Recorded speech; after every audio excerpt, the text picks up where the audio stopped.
Aha. Boy, I tell you, folks, I'm not sure what's going on because it's not storming out or anything, but I keep getting this offline message that pops up. So I'm not sure what's going on. Maybe it's the friendly orbs that I share this space with are playing some tricks on us tonight. We'll have to see how things go. I don't have tech support puppy with me either today. So on my own, I think we can get through this together though. Before we get started with tonight's slides, I did want to show you some items here from the Good Natured Archives, particularly this one. So this is an owl pellet that I've had for, I'm going to say, oh geez, over 10 years, maybe coming up on, it might go back to when I worked at Red Oak, so over 15 years ago. Just for perspective here, let me get out the lip balm. So 2 5/8 inches. This was a massive owl pellet that I found at a local forest preserve. Actually, this was Glenwood Park Forest Preserve down in Batavia. And it's got a little bit of everything. It has leg bones in it. And it has, where did they go? There were some beetle exoskeletons that used to be apparent on here. You can see this is a little bit worse for wear because it's been around for a long time, and I've used it at a lot of classes. But oh, here, okay, so if I hold it just right, and put my finger on it right here. See that shiny, that's a little blurry.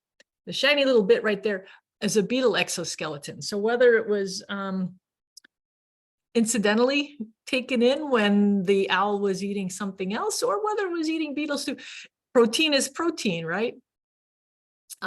Well, oh, look at this. This is put my finger behind here. That's the foot of a bird. That's a little tiny bird claw there. And the rest of the leg is kind of folded up. And so there are feathers, there's fur, there's insect parts. Clearly these animals consume a varied diet. Oh, IT is not going to be happy with me when they see this keyboard. Until yesterday, this was the largest owl pellet I had ever found. But as we'll see in the slides, there was something that has now topped that. It's probably still down, if you're local and you want to go check it out, down at Island Park in Geneva. It's closer to the river than it is to the bike trail that runs through there, but it was pretty cool too, as we're about to see. So with that, and with our fingers crossed that we don't lose our connection again, let's go ahead and see what's up in the world of good nature, what's been happening over these last few days. I'll go to our slide show here, our screen, and our slides for today. So, okay, well, this was an eye-catching, let me get this out of the way. An eye-catching pile of scat at Elburn Woods Forest Preserve last Friday. And this beautiful fur, the only animals I can think of that has this color, these colors, so there's gray, there's this reddish brown, there's black tips on the fur. I was leaning towards raccoon, but this is a really lovely looking raccoon. Let me see, how do I get this moved out of the way here? There we go. Take another look at it and zoom in. So this was a scat that was right in the middle of a trail. So that tells us it's a canine, and it's probably a wild canine, and it's probably a coyote, because foxes don't tend to make this much, and they don't tend to leave it in the center of the trail, especially when a coyote is around. Usually it's the coyotes. Remember, it's not just a a scat isn't just a means of relieving themselves, it's also a means of communication. So I did poke around in this a little bit, so whatever message they were leaving behind, I might have disturbed. But it was a very prominent and a very colorful pile right in the center of the trail. So yeah, what I'm thinking, especially here when we see the dark and then the dark on the edge and then the light brown and then the gray, I'm thinking it's a raccoon, but you are certainly welcome to weigh in with your thoughts as well. It was a pretty big scat with a pretty shade of brown in it. And right there, as you hit off on the trail, as you proceed through the trails at Elburn Woods. Last Friday was also a day when there were a lot of sandhill cranes on the move. Now we'll see if we've got the bandwidth we need. There we go. Let's turn this up.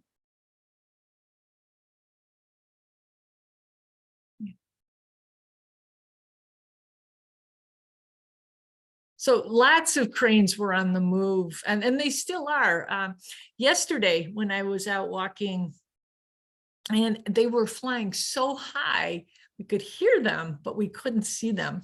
I suspect those are cranes that will not be spending the spring, summer, and fall in our area. They're probably headed to points north of here, whether it's Wisconsin or even Minnesota or somewhere. But really another added incentive to get up, get out, and turn an ear to the sky, because even though these birds are way up there, you can still hear them as they make their way north.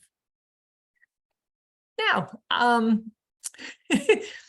lots of creatures are on the move, and this one was, now I don't know. So this is part of the photos that I took on a walk yesterday. I met a friend and we walked from Mount St. Mary's Park here in St. Charles, and we went down to just past Island Park in Geneva.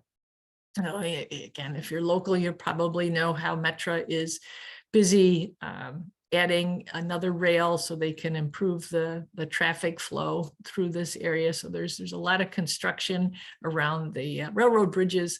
There's also, with the almost decent weather that we've been having lately, the sunshine, that we had out yesterday, had a lot of people out on the trail. Doesn't bode so well for little guys like this. So this is a little woolly bear. Didn't make it across the trail, but it shows, what these creatures have to put up with. They didn't evolve a sense of how to cross asphalt. And to them, they're just trying to get from one place to another.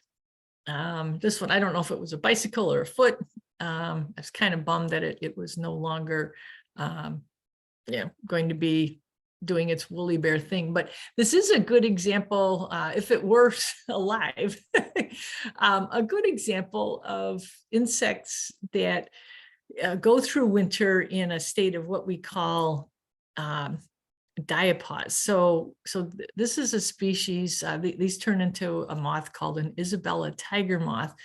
A lot of moths, their overwintering strategy is to form a cocoon, and they spend the winter in that, and then as temperatures start to moderate and our days get longer, those caterpillars, those larvae, start their metamorphosis and they change into their adult form. Well, the woolly bear, that woolly coating there, those strands that cover its body aren't going to be warm enough to protect it from the severe cold. So this is an animal that will go down under leaf litter. It tries to get some protection from the cold.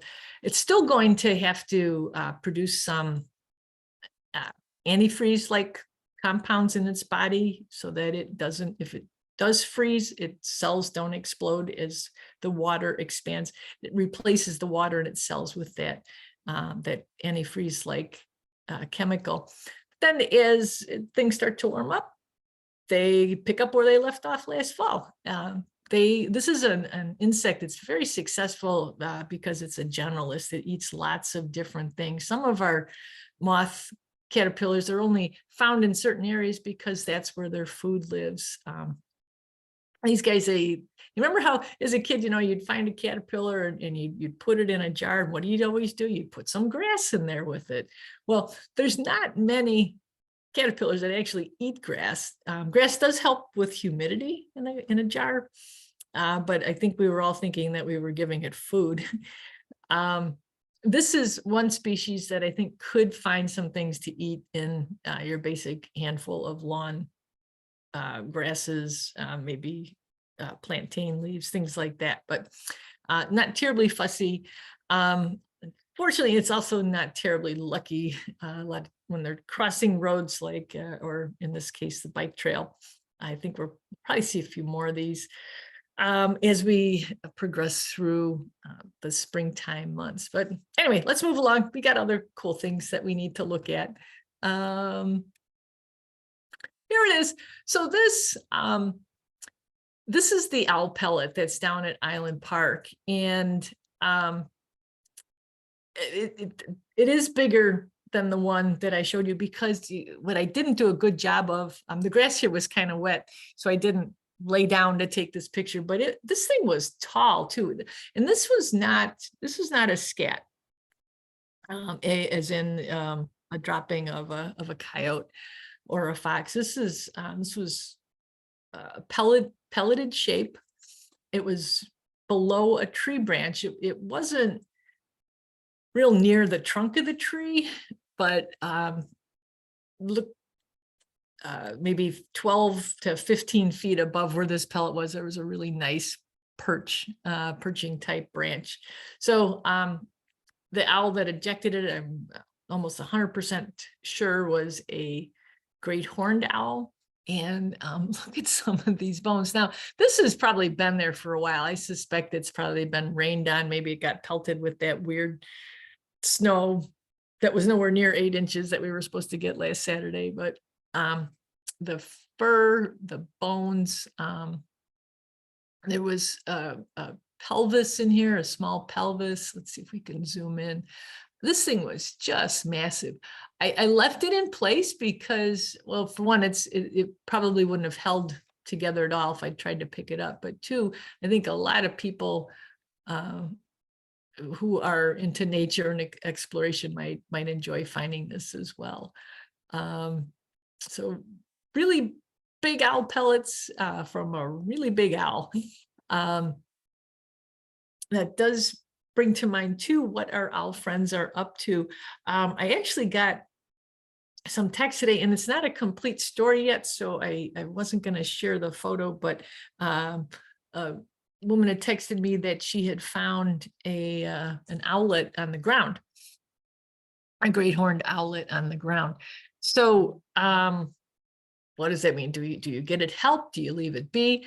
This one did appear to be pretty small. It doesn't have much in the way of flight feathers. There's still a lot of fluffy down on its body. Sometimes it's accidental.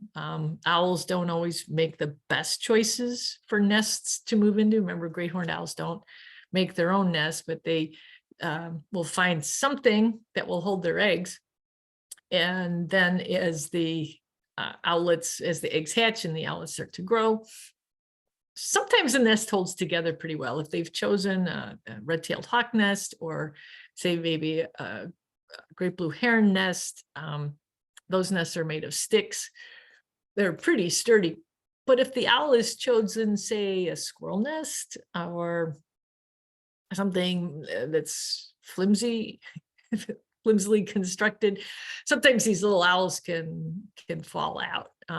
So this little owlet that I was sent a picture of, we decided that the homeowner would keep an eye on it to see if the parents were tending to it, and if not, they would be calling one of the local rescue groups. Some of them in the area, they have well, all of them, actually. There's not that many. There's Anderson Humane and there's CARE up in Valley View. Those are the closest ones here in the Tri-Cities area.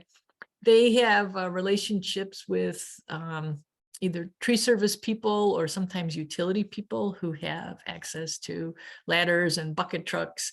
And there's actually people who specialize in returning owls to their nests. So it's a developing story. We'll see what happens next, but it is what the great horned owls are up to right now.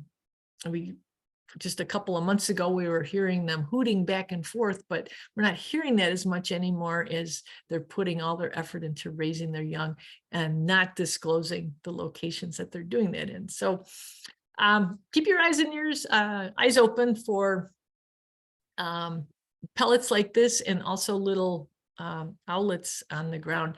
It is the season where that is happening. In fact, I hear we've got some potentially rough weather coming in here this week. I think on Friday it's predicted to arrive.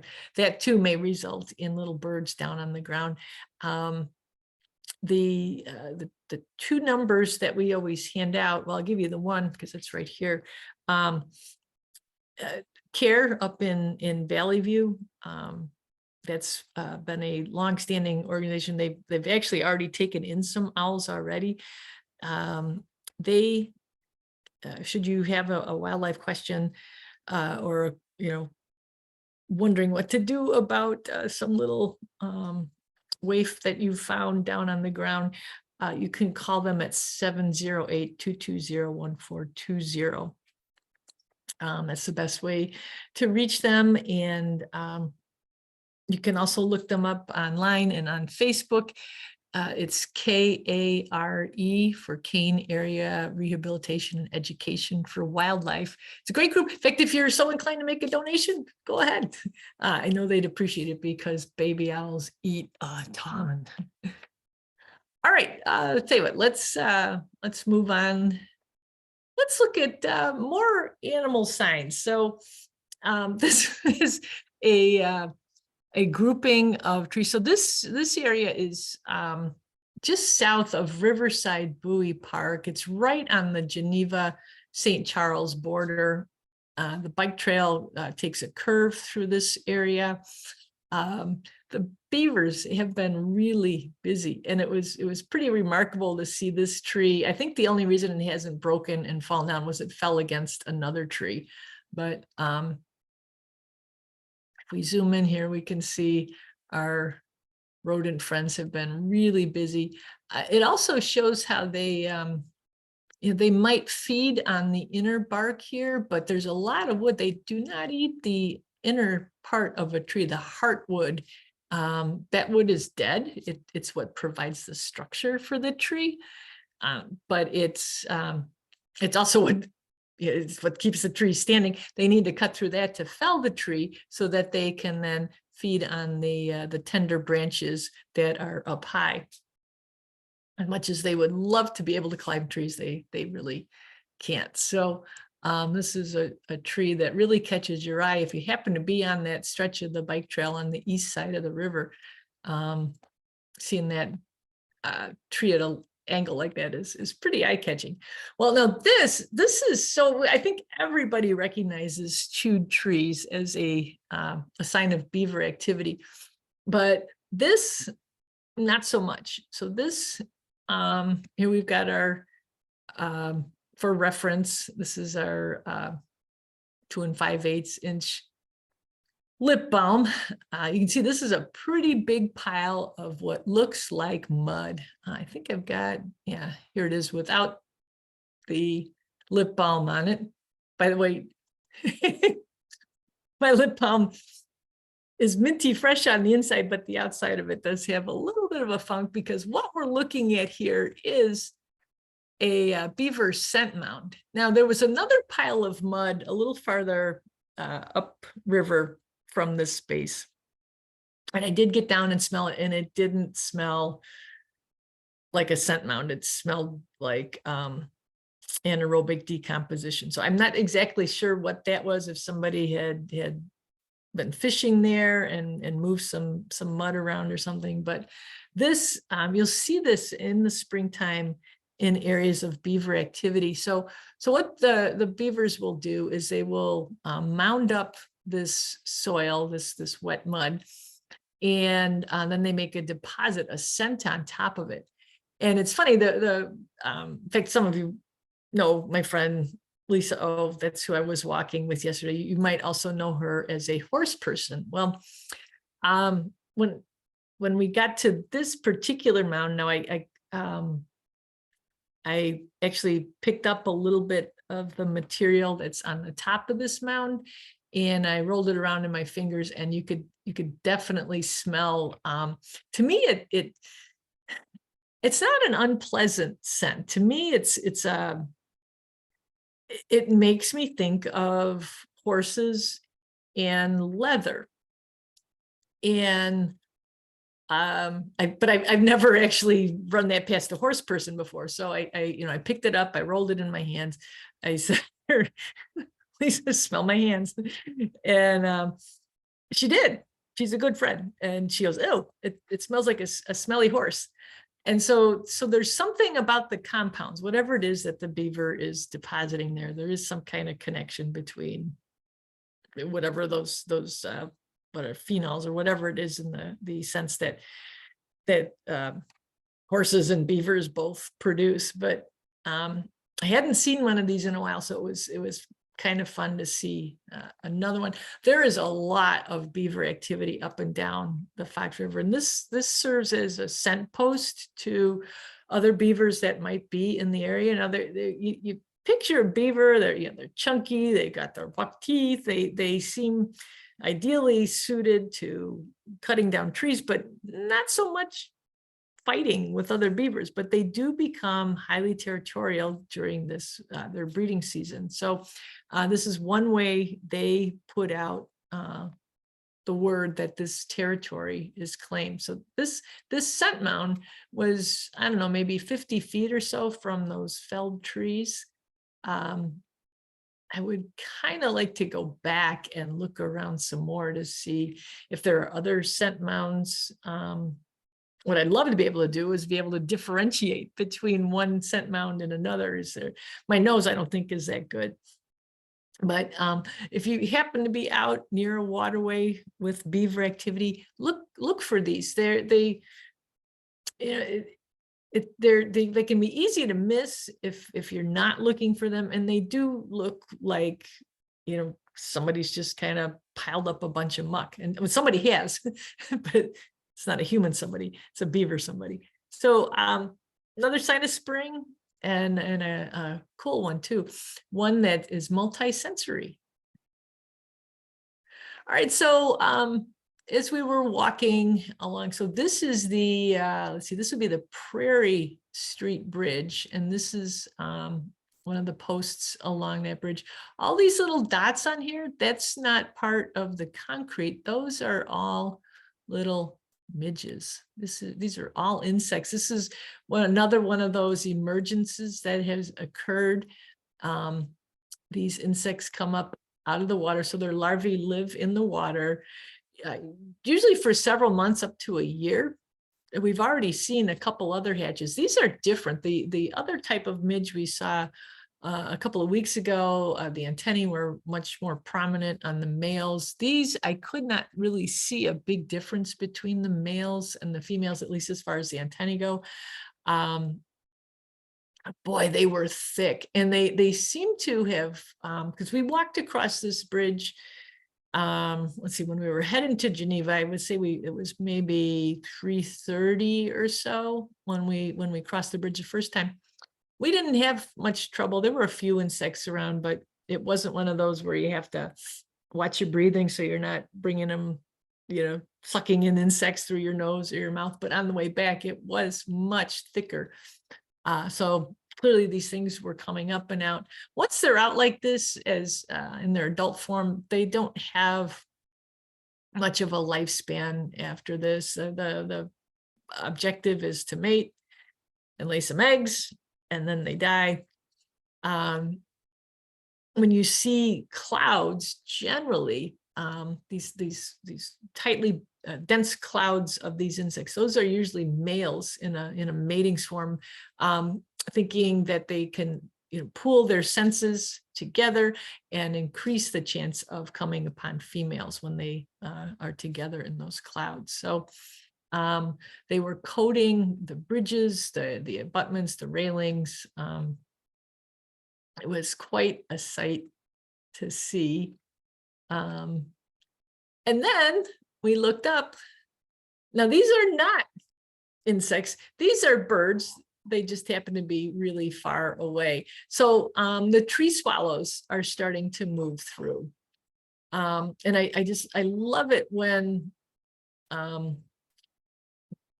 natural phenomenon, when the timing actually works the way it's supposed to. Guess what tree swallows feed on? Flying insects by the millions. So they were feeding on the insects that were flying around. Pretty cool sight. I would guess there were several hundred tree swallows. There were a few trees along the river that they would sometimes sit and take a rest on, but for the most part, they were taking advantage of the tremendous bounty of all the insect protein that was coming up and out of the river. Here's a close-up look at a couple of these midges. So I'm not good at identifying these tiny creatures, but they are, I would say they were less than half an inch, maybe around 1/4 of an inch in size. So you can imagine how many of these insects these swallows would have to capture. What I didn't know, I wasn't aware of until I got in the car to head home, but yeah, midges need to rest too, just like the swallows that were landing on the tree branches. I had a lot of midges on my hat. So I tried to shake as many off as possible so that they could continue on their very important job. But I did end up with a few that rode home with me. Hopefully some of the midges got, blown west of the river a little bit so they could hook up with these guys here. But I guess that's a hazard of wearing a hat, or maybe it's actually, better to have a hat than to have them stuck in your hair. I don't know, but some of the midges had a little joyride around town before they were given their freedom back at Casa Otto.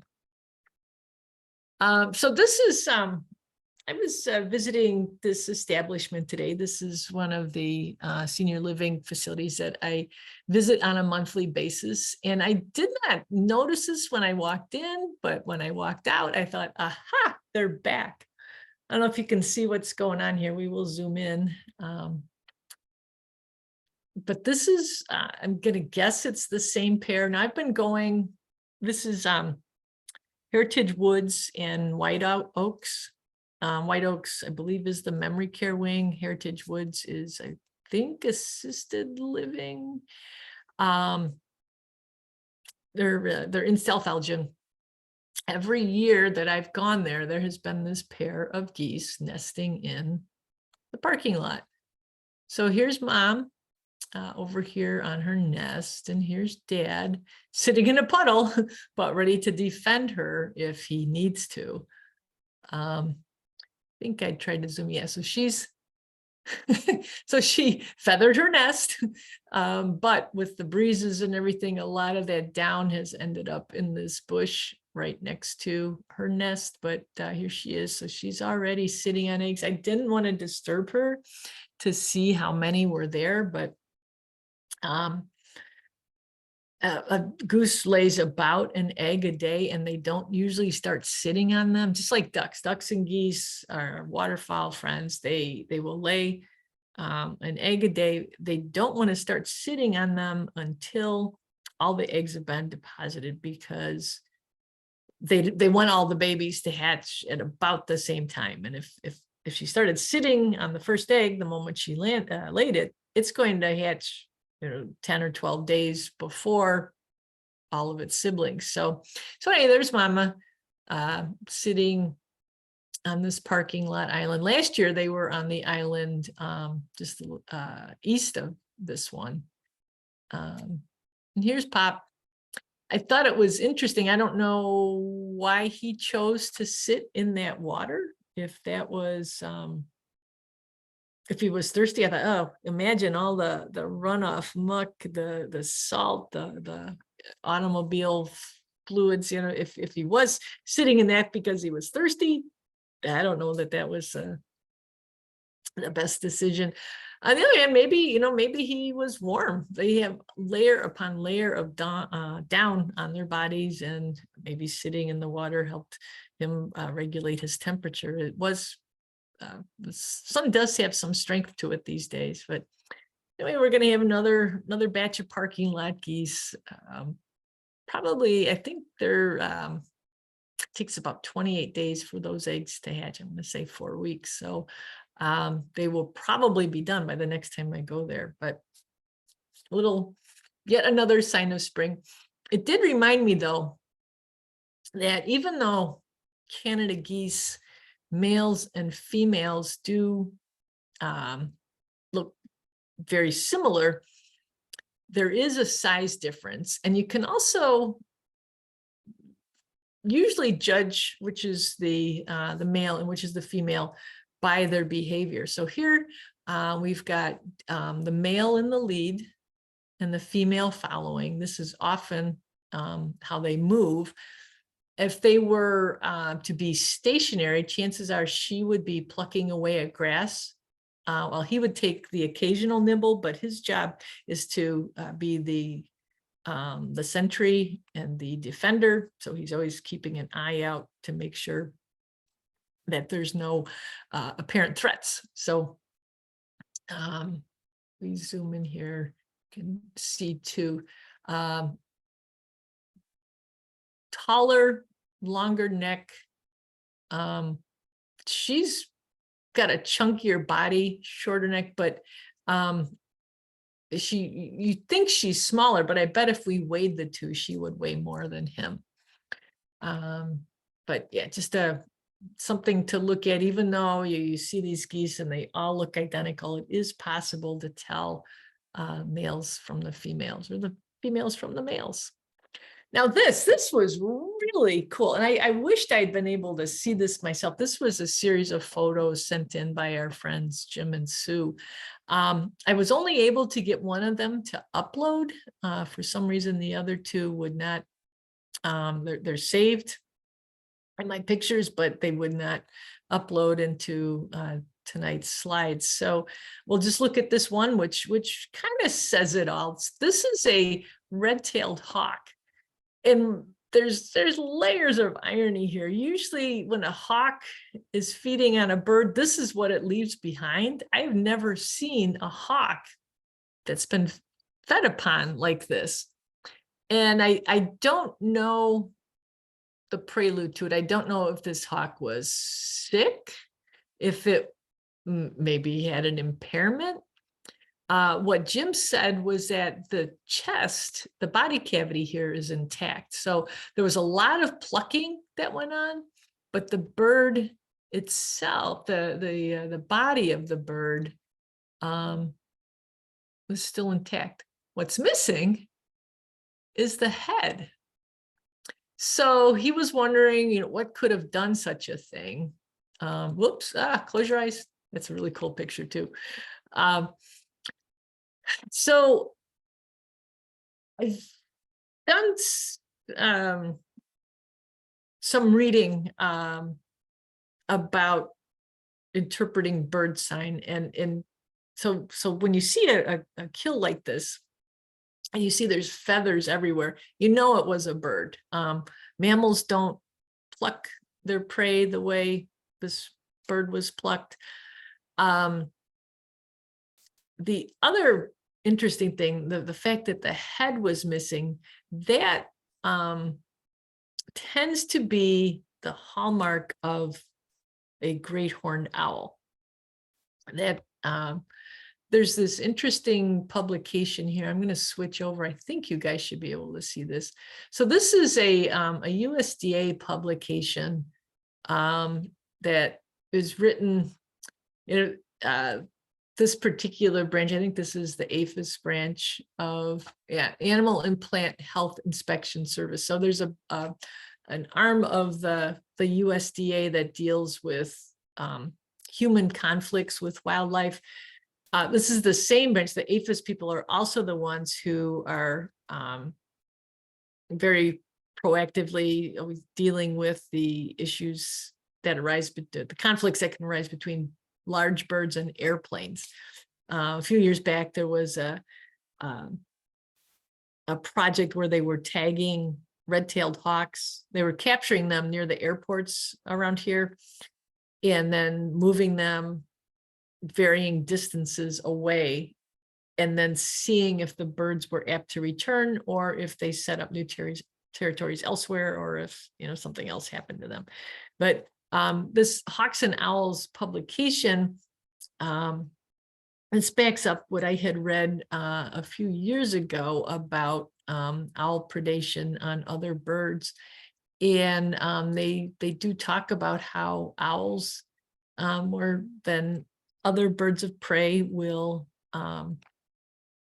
take the head off. So that's what we're gonna go with. Now, clearly this bulletin was meant for people who keep chickens and maybe have been noticing that some of the chickens have gone missing.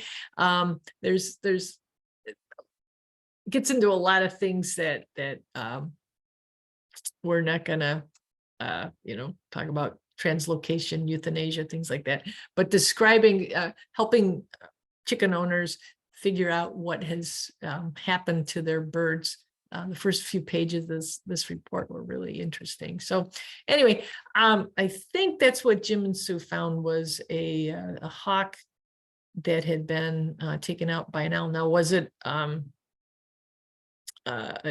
territory dispute? Owls, a lot of times, like we said before, they do nest in red-tailed hawk nests. They take over because the owl breeds before the red-tails do. Maybe this red-tail, who they tend to be faithful to a nest year to year. Maybe this bird came back and the owls were moving. Maybe that was what the conflict was about. Maybe the owl was, or maybe the hawk was sick. Don't know, but very interesting find on the part of Jim and Sue. Now you got a sneak preview, but let's look at this again. This was so the column that I wrote last week was a little play on the Easter egg hunt that the Park District will be holding this coming weekend. I always think it's kind of funny that our human tradition of Easter eggs and Easter egg hunts often coincides with mink hunting eggs as well, but totally different eggs for totally different reasons.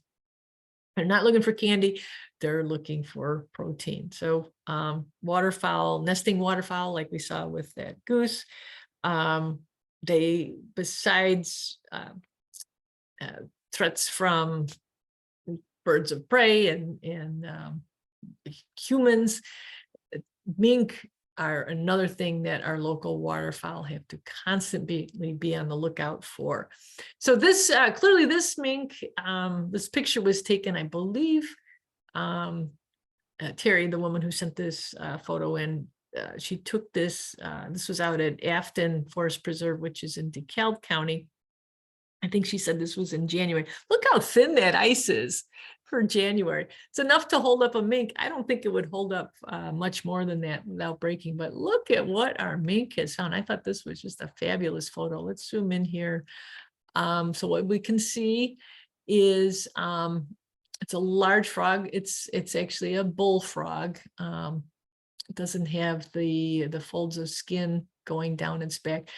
Mink eat a lot of frogs. The wintertime, the frogs are pretty helpless. Their best defense is their ability to move, and that's not working for them when it's this cold. They're dormant. They're usually underneath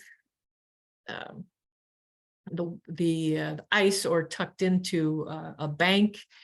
This frog doesn't look particularly muddy, so I'm not sure where the mink grabbed it from, but it's quite a prize. And Terry said that the mink actually they did one of those, their eyes meet, and the mink froze just momentarily. She was lucky enough to snap this photo off before it then did go ahead and dive in the water. But I thought this was just a most excellent photo. Mink are they're very efficient hunters. I think we've talked about them before, and the way this mink is holding the frog there, you behind the head, that's usually how a mink or weasels too actually will dispatch their prey, is a quick nip behind the head, severs the spinal cord. It's a quick death, and then they'll cart it off. They will feed. They usually have preferred parts that they will feed on first. In fact, they've been known to take the heads off of chickens too. Now, they don't pluck their prey the way we saw with Jim and Sue's hawk, but they do oftentimes end up with more prey than they're able to eat. They'll catch it, but sometimes it goes bad before they're able to eat it all. So super cool photo here. I did want to show you. I've got the mink mount. I thought I said I'm gonna have to reach over. I'm gonna have to get up to grab it. I think this was our last photo in this slideshow. So yeah, hold on just a sec. Let me grab the mink mount, and we'll talk a little bit more about mink before we wrap up for tonight.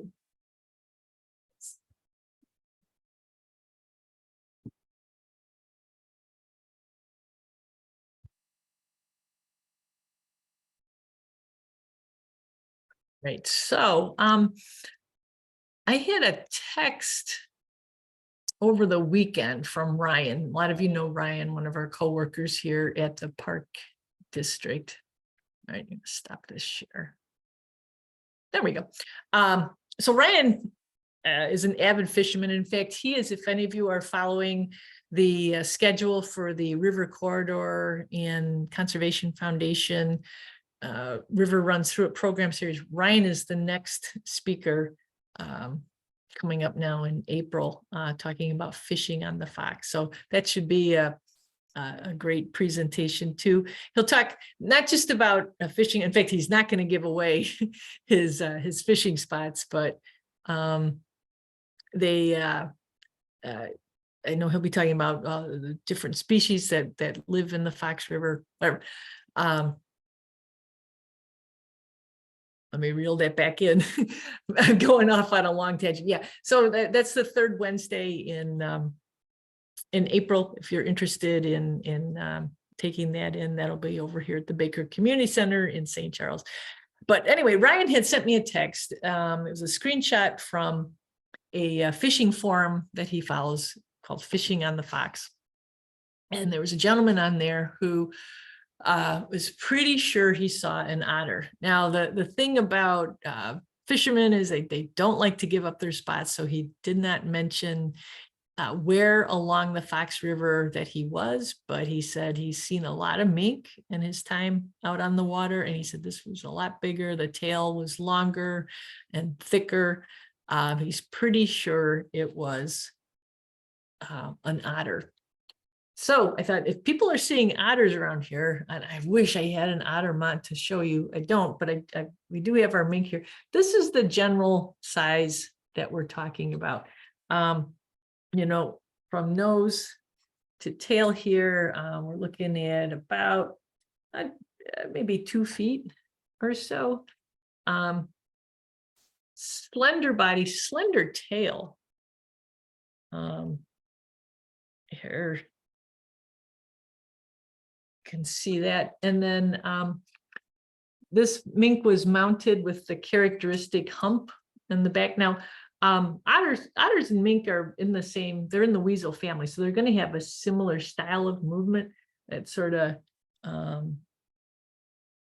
sinuous movement as they run along, and they are chances are if they're by water, they're going to dive in and try to swim away if they think they've been spotted. But the mink, if you're familiar with ferrets, ferrets as pets, mink might be just a skosh larger than a pet ferret. Mink too, they tend to have some sort of white. Now this one, by the way, this was a roadkill mink from off of Peck Road a couple of years ago. This one had just a little bit of white on the chin there. Sometimes the white will go down the throat. Sometimes you'll be able to see white on the belly as the mink is bounding away. The amount of white that shows is unique to the individual. So people who study mink, they can tell one from another just by looking at where the white is, and how much there is on the belly. So you might see mink because of all the waterfowl getting into their nesting season, but there is that tantalizing hope that there might be an otter out there as well. All right, with that, let's take a look at what we've got here in the chat boxes. Beaver, what?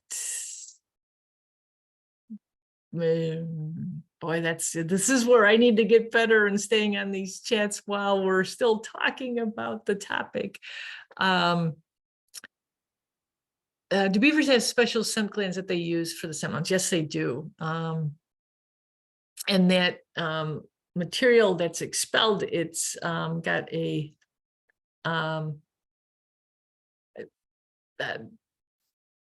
man, I wish we could do a good-natured sensory share where I could actually pass some out for you guys to smell.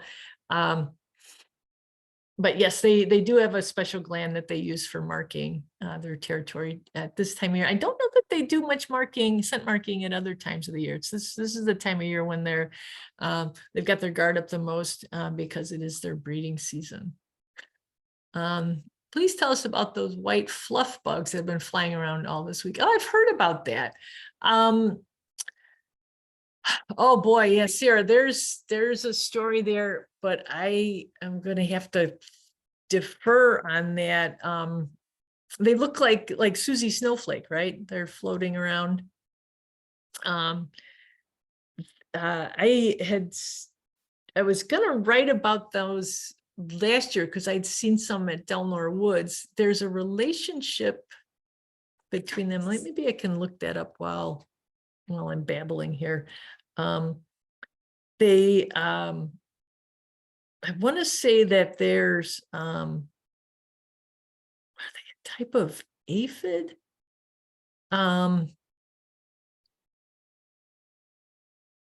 Let's see. Yeah, so there's different types. They're usually tied in with a specific type of tree.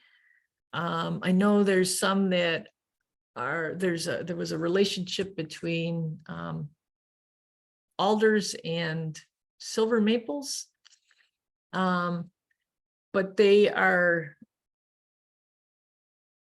okay. So the woolly aphid that just came up was woolly hackberry aphid. I think there's a lot of different kinds. Let's see, this one says that there's only one kind, and it's the woolly hackberry aphid. They're not harmful to people. They do not bite or sting. They're just, this person thinks there's a nuisance.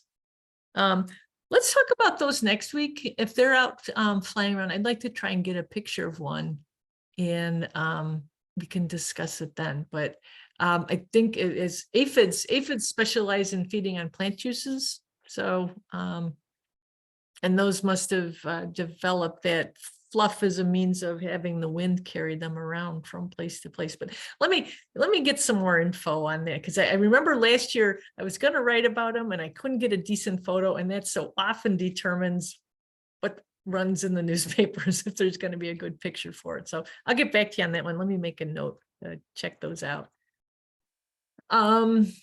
Let's see, would the owl nibble on the hawk's head? I'm surprised owls don't make use of the rest of the hawk's body. Yeah, that's a good point. And that's why I wondered if maybe there was something wrong, Laura, with that hawk.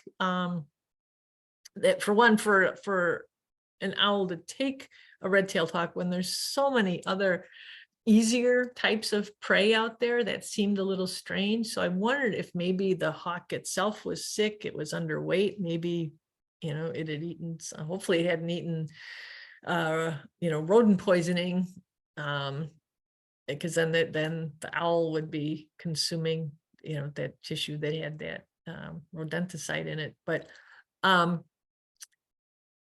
that was what Jim and Sue pointed out too, was that it was weird that, and it with all of those feathers that were plucked off of it, you know, let's go with, there's two different hypotheses here. One, the hawk was underweight, there wasn't much for it to eat, so the owl just took the head and left.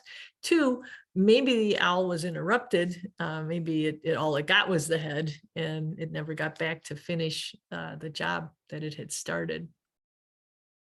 But I'm guessing that it took the head back and then ripped it open to consume and then regurgitate for the babies. Because yeah, the head has a pretty large bill on it. I can't imagine that would be pleasant going down or coming back up. So hopefully that was nibbled off and left to the side. Are mink out in the day, or are they more nocturnal like beavers? You know, I've seen them in the daytime in the winter, like when Terry took that photo. In fact, they're easier to spot in the winter if we do have a little snow cover. The one that I saw, gosh, this was over at McKee Marsh, and what I saw was a dark form moving against the white snow, and it had a frog in its mouth too. I would say they can be seen in the day. I've seen them at night as well, and I've also seen them at dusk. So I think they can be fairly opportunistic. You know, if they need to be out, they'll be out. If not, they won't be. But I've definitely seen them out in the daytime, at least in the winter. So I would say anytime's a good time to see mink. Sarah, I remember you did the mink dance for us last year at Fearsome Creek Fen, and that would have been, you know, late afternoon that you saw that. So yeah, I would say anytime is a chance that you could possibly see a mink. I would imagine they might increase their activity when our activity is less. So the early morning hours, evening, overnight, but don't rule out seeing a mink in the daytime. Cannon geese have taken up residence in the courtyard of the local Y, maybe nesting. Yeah, I would say if they think, John, Bobby, if that's a place that offers some shelter, some protection, maybe a place where a predator would be less likely to show up. That's the thing with those Heritage Woods white oaks geese. They've come back to that parking lot year after year, and it's not scenic, it's not even that sheltered, but I don't think there's many predators either. I don't see a mink running across that parking lot. There's not really any mink habitat. In fact, there's not really much goose habitat near there either. There's a tiny little, it's like a triangular shaped retention pond on that property. But it's pretty suburban, a lot of pavement. So I would guess where you're seeing it too is the same thing. It might offer, you know, less of a chance of being predated. That's why we see geese on the bridges here downtown. That's why we see geese and ducks too nesting in planters.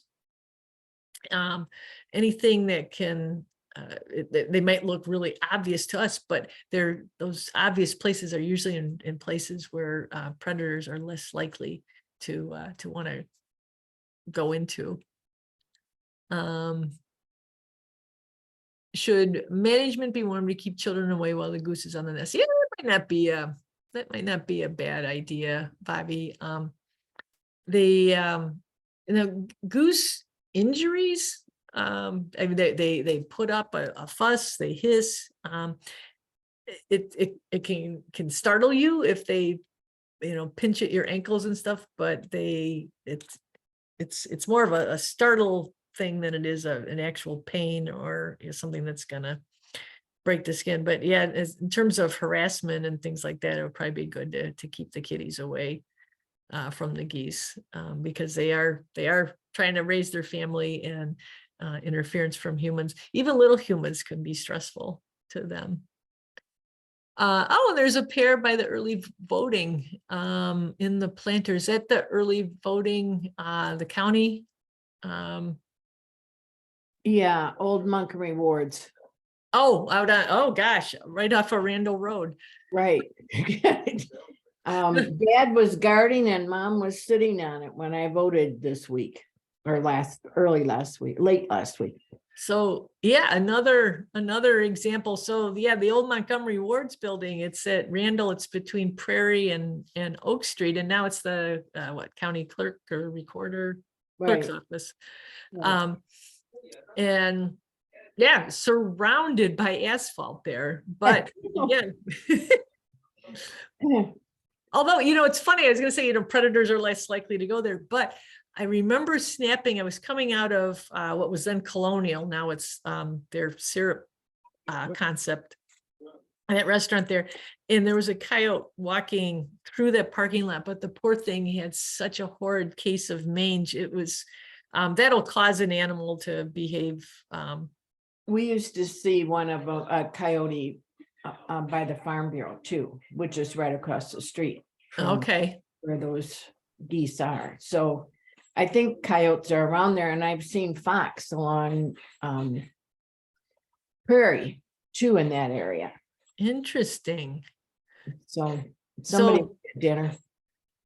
Maybe the planter is going to be their key, though. Yeah, Be maybe. high enough up.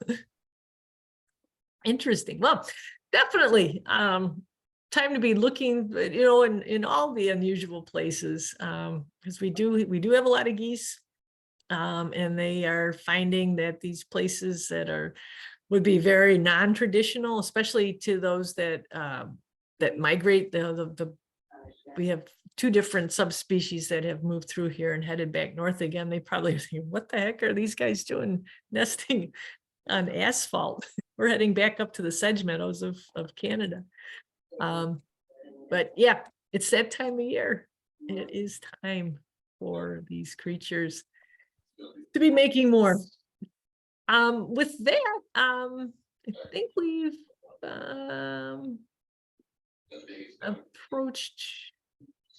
we've gotten to the text. The chat. Yeah. Nobody else has anything that they'd like to share. We'll say happy Tuesday to everybody, and much appreciate you tuning in. We'll be back again next week with more good nature. So I'll see you then. Thanks, Pam. Have a good night, everybody. Thanks, Pam. Thanks, Pam. Thank you. Good Good night. night. Thanks, Pam. Thank you. Put my owl pellet away. Sorry I was late. We got you, Chris. Have a good one. Bye.